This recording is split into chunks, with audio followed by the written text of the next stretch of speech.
back to another video. Today we wanted to go ahead and just kind of review and go over the bag setup that we got on the Elantra. Most of you may know, if you follow us on Instagram, then you guys already know about it. But if you don't follow us on Instagram, make sure to do so if you want to stay updated and just kind of see anything before YouTube does.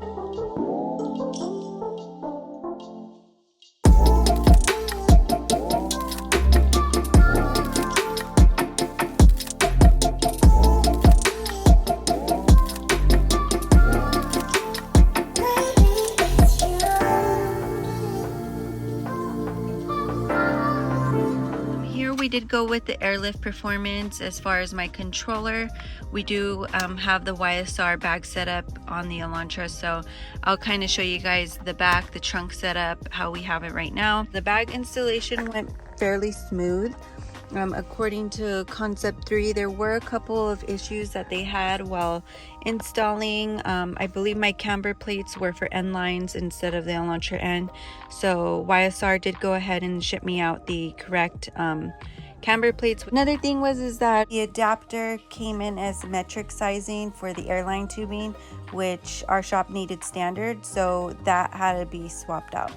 Shout out to Will at Concept 3. If any of you guys need bag installation, do hit them up because they will make sure that your install is accurate and that you are safely gonna have your bag set up on your car. Other than that, I mean, this is our first bag car, so there is of course some maintenance with bags. I believe you have to drain out the tank every like 6 months or something, which maybe we'll do a separate video once that time comes, just showing you guys. But yeah, also it needs to be recalibrated after you drive it a bit, that way the bags can kind of readjust. Pretty simple, you know, maintenance, nothing too crazy.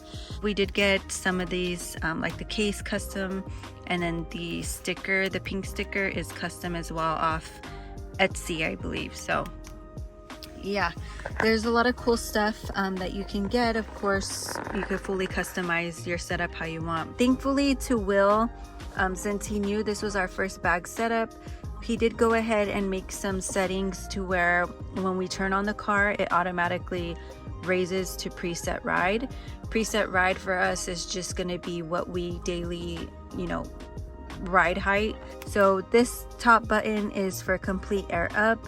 This middle button is for preset ride, and then we have this lower button which is low setting, so it's kind of like a coil ride height, and then this bottom one is completely aired out. As you guys can see, started it up and it is now in the preset ride. And then here you're able to see the amount of PSI that you have in each bag. The left side is for the driver's side, and then the right side is for the passenger side. Okay, so here is how the trunk setup is looking. Obviously you guys can go all out, super custom. You guys can get it, you know, on the top mounted. You guys could get like a whole custom trunk setup if you want. We kind of did this a little bit last minute because we had a car show coming up. Sorry about all the background noise, but we had a car show coming up, so we kind of just set it up how, you know, what looks best as a quick setup. But eventually I think I might switch it up just to add some, you know, maybe some lighting or some custom flooring. But for right now, I am very pleased with how it looks. And then we did go ahead and get this airlift performance plaque, which again we got off Etsy, so make sure you guys, you know, look at Etsy, look at different websites for different options. But here's Concept 3, which I really like that.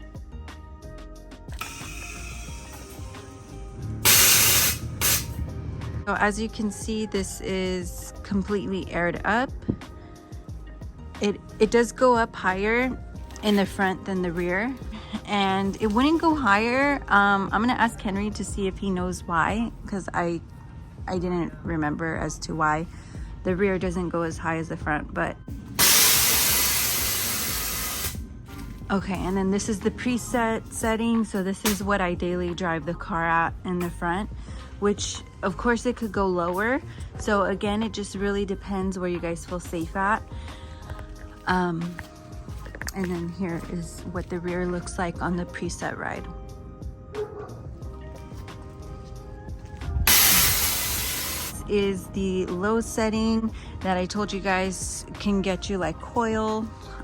This is the rear on the low setting as well. It might look like it's rubbing, but it's really not. It's totally safe to drive like that. And I have a spider on my car. Ew.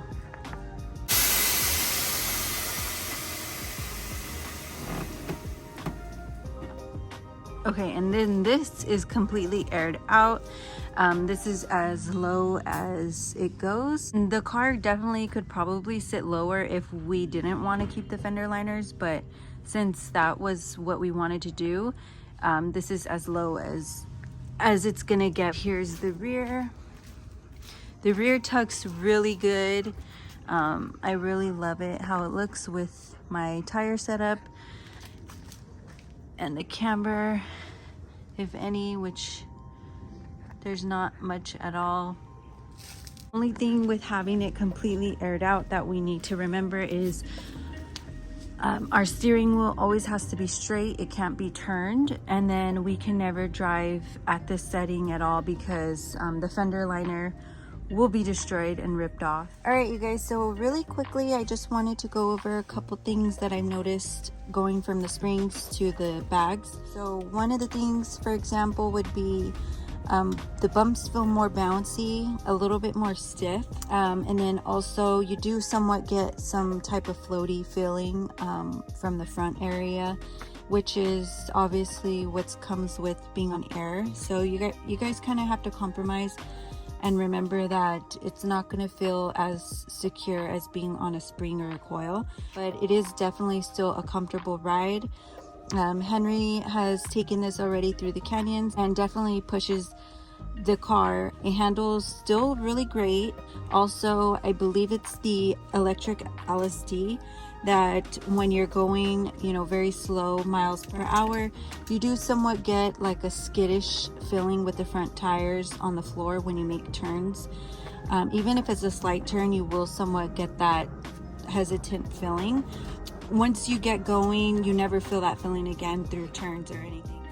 All right, guys, I also wanted to quickly mention that when you do go ahead and switch over to a coilover system or a bag system like this that doesn't have adaptive suspension like you get on stock, that you are going to get an error code on the dash. So your either choice is either keeping the error code or going with noise cancelers, but those noise cancelers are going to cost around like $600 for the set brand new. So it's going to be one of those things that you have to just take into consideration when you do this. This is super convenient compared to springs, of course, because you can adjust your ride height. Bagging out, I mean, that just in itself, nobody is expecting, especially a Hyundai, be on bags. So yeah, we've had a couple people already, ask some questions once they see that. I definitely think it is worth it. It makes it more fun, more enjoyable, and it's definitely a great showpiece if that's the route that you guys are choosing to go. I can't wait to take this out on the track soon, hopefully within the next few months. That way I can test it out for myself, and then we can give you guys an update on it, from there. But yeah, just don't let that get in the way of you guys thinking that, you're avoiding bags altogether just because of that. I mean, of course, if that's the route you're going, go for it. But this is just something that is definitely a head turner and makes the car more enjoyable to me. So we've already, got confirmation from a lot of our track buddies who have bagged cars and do push this car. Well, not this car, but, push their bagged car to the limit. So yeah, it's definitely capable. Thank you guys for tuning in. Make sure to leave a comment below if you have any questions or comments, any content suggestions, let us know, and we will catch you guys in the next one. Bye.